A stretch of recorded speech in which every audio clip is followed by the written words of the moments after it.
Hello and welcome. COP30, the money-grubbing 2025 UN climate scam conference, is scheduled in Belém, Brazil, and is focused on coercing urgent implementation of the Paris Agreement by pushing pledges into payment. Its central agenda builds on the misleading fictions of the first global stocktake, absurdly aiming for across-the-board DEI in climate solutions.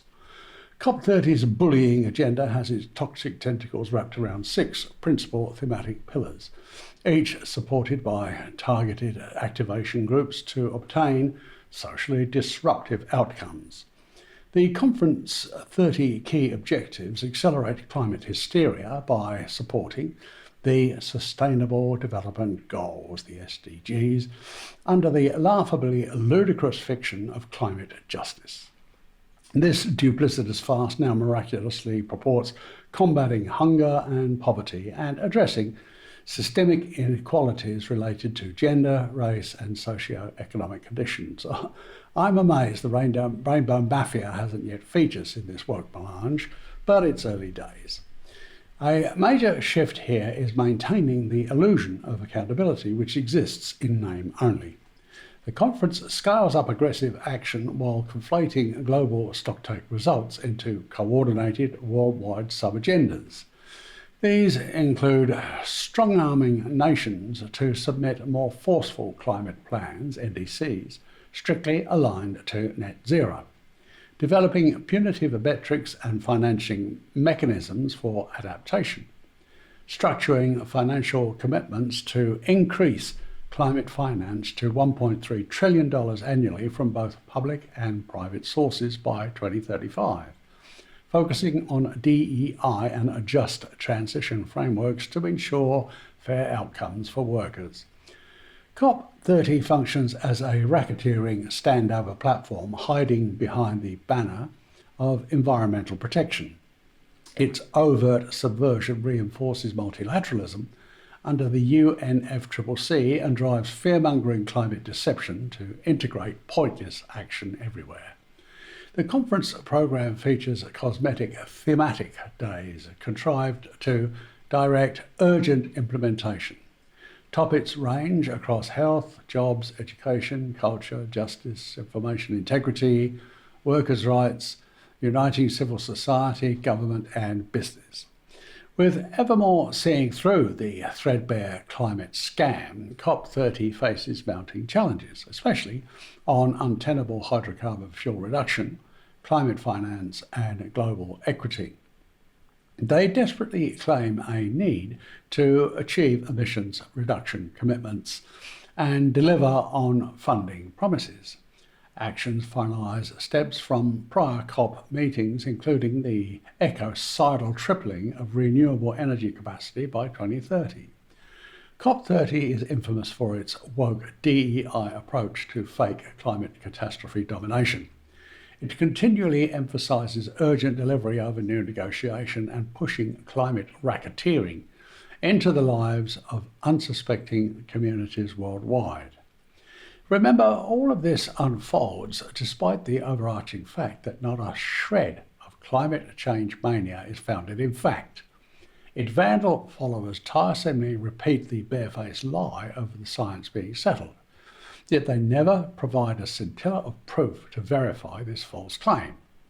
In order to better understand this bizarre situation, we should revisit the late founding father of the climate change or global warming deception. At the end of his blighted days, disgraced kleptocrat Maurice Strong was shunned from public society and forced to live a life of exile in Beijing. This followed decades of shady business intrigues, crimes against humanity, and environmental destruction. His inhumane sociopathy culminated with an attempt to profit from the death of starving Iraqi children. Strong presided over the initial high-level UN Environment Summit, the 1992 Rio Earth Summit, best known as the conference that spawned Agenda 21. Less well known is that it was the Earth Summit that ushered the World Conservation Bank into being. Started on the eve of the Rio Earth Summit as a $1 billion World Bank pilot program, the World Conservation Bank, now known as the Global Environment Facility, the GEF, is the largest public funder of global environmental projects, having made over $14.5 billion in grants and co-financed a further $75 billion. The GEF is the financial grab bag for the United Nations Framework Convention on Climate Change, the INFCCC, the organisation convention directing the Intergovernmental Panel on Climate Change, the IPCC. With Agenda 21 under his belt, globalism's GEF dream bank in the can and the IPCC looming large, Strong's remarkable career soared to staggering heights via the covert sponsorship of unseen puppet masters. After wrapping up the Rio summit, he took on a bewildering series of curated appointments that facilitated twisting humanity's natural instinct to protect the environment into a long-running money-making racket.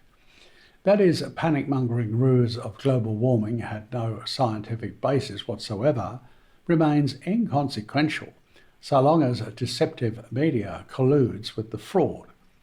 This malicious perception management occurs in the exact same manner as the COVID scam, wherein factual truth is made immaterial by means of coordinated deception. Lucrative false alarm scams like these attract scavenging grifters, with the easy pickings luring unscrupulous money vultures to the spoils. Jostling front and centre at this trough sees the bloodied snout of Bill Gates, now shifting focus from net zero to vaccinating cows to save the world from the extinction level event of cow farts. It beggars belief that so many can still be taken in by such transparent absurdity. Yet, countless people persist in surrendering their own judgment to falsehoods and hollow narratives. The deliberate suspension of critical thinking has become a cultural epidemic, one that corrodes reason, dignity, and accountability. Each act of moral and intellectual cowardice carries a price, measured not only in social decay and political manipulation, but also in the quiet erosion of individual conscience. When truth becomes inconvenient and courage unfashionable, the collective cost is nothing less than impoverishment of our shared humanity. Remember, violent tyranny does not begin with a knock at the door. It begins with the silence that precedes it. Our refusal to speak truth or even to think clearly when doing so is costly. It becomes the lubricant of oppression. When fear governs conscience and expedience dulls judgment, the tyrant's work is not only easier, it's legitimized. First, cowardice dissolves the boundary between truth and power. Intellectual honesty requires that facts be stated even when they're inconvenient.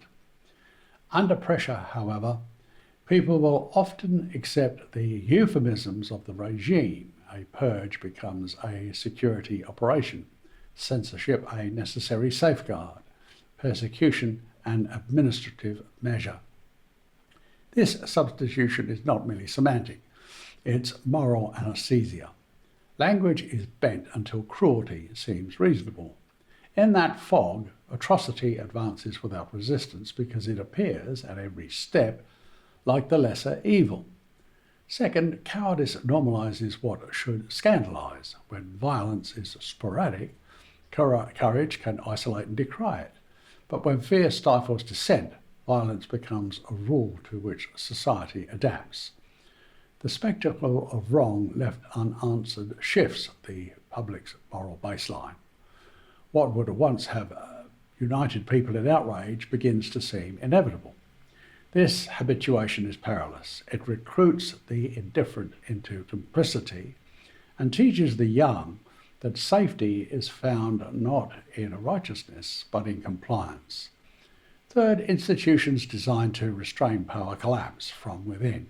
Courts, universities, the press, religious bodies, these function only if those who inhabit them prefer integrity to comfort. Cowardice hollows these structures, transforming guardians into instruments. Review boards become rubber stamps. Scholars become apologists. Journalists become stenographers. When the last independent form falls, the tyrant need not persuade or conceal. He simply announces. Fourth, cowardice fractures solidarity and isolates the brave. Oppression thrives by convincing each person that they stand alone. The silent majority, telling themselves that they are prudent, leave the outspoken minority exposed. The few who act bear the consequences others fear, which confirms the lesson, keep your head down. This vicious cycle ensures that the cost of courage rises precisely because of the cowardice that is so widespread. Fifth, cowardice mortgages the future. Children learn from what we tolerate.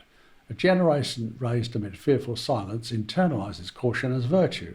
Even when the regime weakens, the habits of self-censorship persist, impairing the capacity to rebuild civic trust and discourse. The social capital that courage preserves, mutual confidence, shared standards of truth, requires decades to restore once squandered. Finally, cowardice corrodes the self. To live in denial of what one knows is true is to live in conflict with one's own mind.